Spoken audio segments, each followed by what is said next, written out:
कहा जाता है कि जब नील आर्मस्ट्रॉन्ग ने पहली बार चांद पर कदम रखा था, तब उन्होंने वहां एलियन के स्पेस शिप देखे थे और एलियन से मुलाकात भी की थी। लेकिन जब वो वापस लौटे तो नासा ने उससे जुड़ी कोई भी बात शेयर करने से मना कर दिया।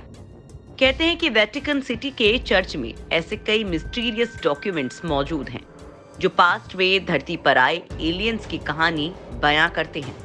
हालांकि वो नहीं चाहते कि ये डॉक्यूमेंट दुनिया के सामने आए।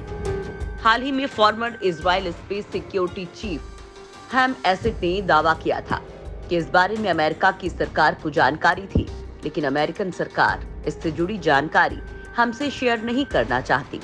कुछ ऐसा ही दावा रूस की सरकार और चीन को लेकर किया जाता है कि ये सब हमसे एलियंस के रहस्यों के बारे में छिपाना चाहती है। इस ब्रह्मांड में हम अकेले हैं या दूसरी दुनिया के एलियंस भी मौजूद हैं?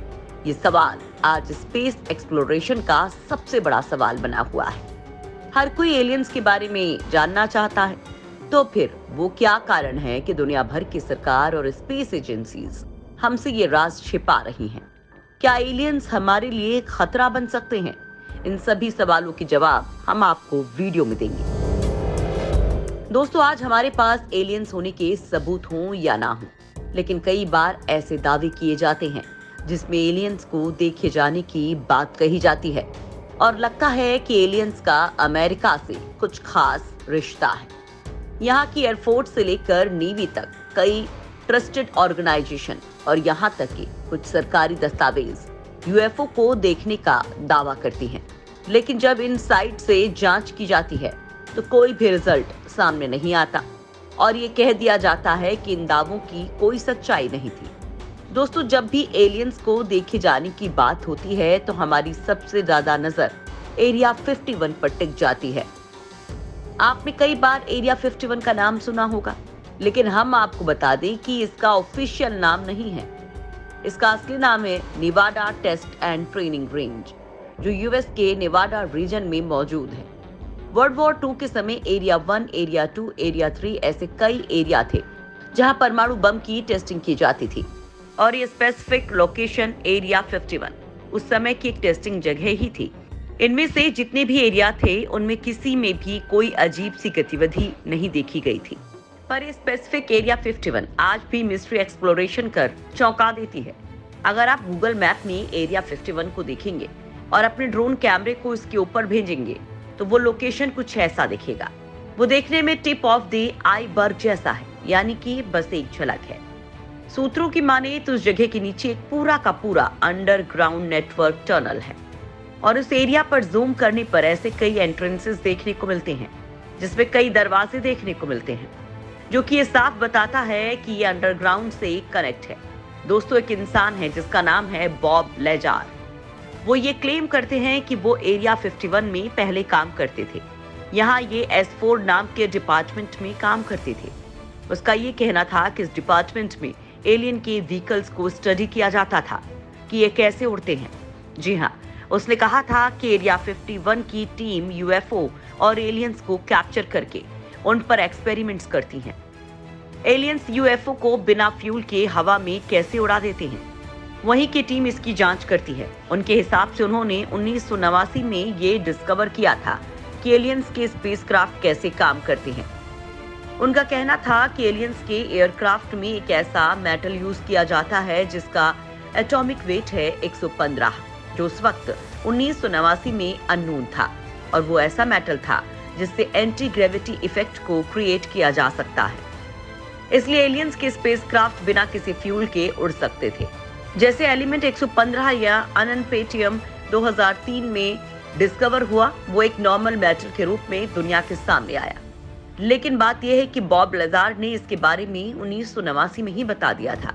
बॉब लेजार के हिसाब से एक्स्ट्रा टेरिटोरियल यानी कि एलियन धरती पर हजारों सालों से विजिट करते आ रहे हैं। बॉब लेजार के हिसाब से वो अपने हाथों से इस स्पेसक्राफ्ट की जांच कर रहे थे। वो धरती से 40 प्रकाश वर्ष दूर के तारामंडल से आया था। एरिया 51 के रहस्यों को और रहस्यमयी एक फैक्ट बना देता है कि कोई भी पैसेंजर एयरक्राफ्ट या हेलीकॉप्टर, यहाँ तक कि मिलिट्री एयरक्राफ्ट को इस एरिया के आसपास भी नहीं भटकने दिया जाता है। ड्रोन तो दूर की बात है, और किसी भी सैटेलाइट को एरिया 51 का फोटो ऊपर से खींचना मना है। जितनी भी एरिया 51 को लेकर इंटरनेट पर फोटो आप देख रहे हैं, वो 10 किलोमीटर से भी दूर पहाड़ों पर से खींची गई हैं, वो भी हाईटेक जूम कैमरे की मदद से। बहुत लोगों का मानना है कि ये मिलिट्री ट्रेनिंग जोन है, जहां मिलिट्री के वेपन टेस्ट होते हैं और यहाँ कुछ भी मिस्टीरियस नहीं है। लेकिन यहाँ पर इतनी सख्ती है जो इसे मिस्टीरियस होने पर शक करती है। वहीं यहाँ की सरकार भी अभी तक नहीं बता पाई कि आखिर वो क्यों नहीं अनुमति देते हैं, और अगर वहाँ सच में कुछ नहीं है तो फिर इतनी रोक क्यों है। और यहाँ तक कि एरिया 51 को ऑफिशियली भी एक जगह नहीं बताया गया था। 2013 में CIA ने पब्लिकली इस जगह के लिए हाँ कहा था। रॉबर्ट लाजार्ड नाम का व्यक्ति भी एरिया 51 में एनर्जी डिपार्टमेंट में काम करने का दावा करता है।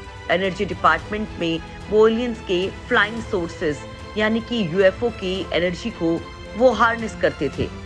एक लार्ज हार्नेस मशीन के जरिए उनके हिसाब से 2004 में डैम ब्यूरिस नाम का व्यक्ति भी सामने आया और उसने भी कई भयंकर बातों के बारे में बताया। उसने बताया कि वो एलियन के वायरस को एलियन की बॉडी से निकालता था। उसके हिसाब से उसने कंप्यूटर के जरिए एक एलियन से बात भी की थी।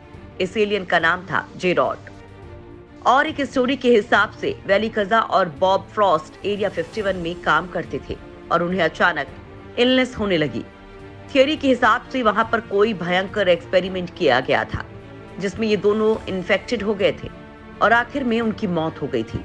बाद में इन दोनों की घटना को कवर अप करने की कोशिश भी की गई, लेकिन एक अनजान व्यक्ति ने इन दोनों को न्याय दिलाने के लिए एरिया 51 में एम्प्लॉयज का ध्यान नहीं रखने का केस दर्ज करा दिया। उस समय तो एरिया 51 को रियल नहीं माना जाता था, इसलिए कोर्ट ने भी इसे टाल दिया। लेकिन आखिरकार कुछ सपोर्ट करने वाले डॉक्टर्स ने उन दोनों की बॉडी को चेक किया। डॉक्टर समझ ही नहीं पाए कि आखिर उनके शरीर में क्या हुआ था। जो सब्सटेंसेस उनके बॉडी में पाया गया था वो धरती का तो बिल्कुल ही नहीं लग रहा था। और आज तक ये मिस्ट्री है कि वो एलियन चीज या वो कौन सा वायरस था जिससे ये दोनों इन्फेक्ट हुए थे और इनकी मौत हो गई थी। कई दावों के हिसाब से एरिया 51 में कई ऐसी एलियन टेक्नोलॉजी यूज होती है जो दुनिया में किसी के पास नहीं है, और सारी टेक्नोलॉजी एलियन UFO से सीख कर बनी है। इसके क्रैश मटेरियल को लेकर स्टडी किया जाता था। एरिया 51 के बारे में कुछ भी कंफर्म फैक्ट उपलब्ध नहीं है, लेकिन एक चीज जो इस एरिया के बारे में पुख्ता है, इस जगह पर मिलिट्री वेपन की टेस्टिंग होती थी, क्योंकि ये जगह सामान्य जनता से बहुत दूर थी और एक सुनसान जगह पर एग्जिट करती है। इसलिए अगर यहाँ कुछ गलत भी हुआ तो और प्लेन टेस्टिंग फेल भी हुई तो सामान्य जनता को कोई भनक भी नहीं लगेगी और ना ही किसी को कोई नुकसान होगा। ये पूरी जगह बड़े बड़े पहाड़ों से घिरी हुई है, मतलब एक perfect location for all the secret experiment. साल 2014 में मैगजीन वाइड में दावा किया गया था कि एरिया 51 में एक ऐसे प्लेन को उड़ता देखा गया जो टेक्नोलॉजी के मामले में अपने समय से काफी आगे था। जिन लोगों ने भी इसे देखा उनके हिसाब से उसमें कलर एडेप्टरेशन टेक्नोलॉजी थी जो सराउंडिंग के हिसाब से अपना रंग बदल सकता था। इसका मतलब ये हुआ कि वो गायब हो सकता था। वो हवा में जाएगा लेकिन किसी को दिखेगा नहीं, क्योंकि वो बादल का रूप ले लेगा। दोस्तों, आप भी इस जगह पर जाओगे तो इसके मैन बेस के पास भी नहीं फटक पाओगे, क्योंकि उस मैन बेस से 16 किलोमीटर पहले ही आपको ये बोर्ड दिखेगा जहां लिखा है कि इस लाइन के आगे मत जाओ। वहीं यहाँ कई सिक्योरिटी कैमरास भी लगे हैं और टावर पर बैठे लोग 24 घंटे 7 दिन की निगरानी करते हैं। यहाँ तक कि इस जगह पर फोटो भी नहीं खींच सकते हैं। वहीं आप यकीन नहीं करेंगे कि इस एरिया के चारों तरफ मैग्नेटिक सेंसर भी लगे हुए हैं जो कि इस एरिया के आसपास आने वाले व्हीकल्स और एयर व्हीकल्स को सिग्नल को रोक देते हैं। यहाँ की सिक्योरिटी टीम का एक गार्ड था जिसका नाम था डेहम। उसने ये रिवील किया कि उसे ये ऑर्डर मिला था कि अगर उस बाउंड्री के आसपास भी कोई दिखे तो उसे गोली मार देना। दोस्तों, एलियन और उससे जुड़ी मिस्ट्री हमारी सोच से कई गुना दूर होने वाली बात जैसी है। हम एलियंस के अस्तित्व के प्रूफ को लेकर जितनी कोशिश करते रहे, लेकिन जब तक सरकार इसे पुख्ता नहीं कर देती तब तक कुछ भी नहीं माना जाएगा।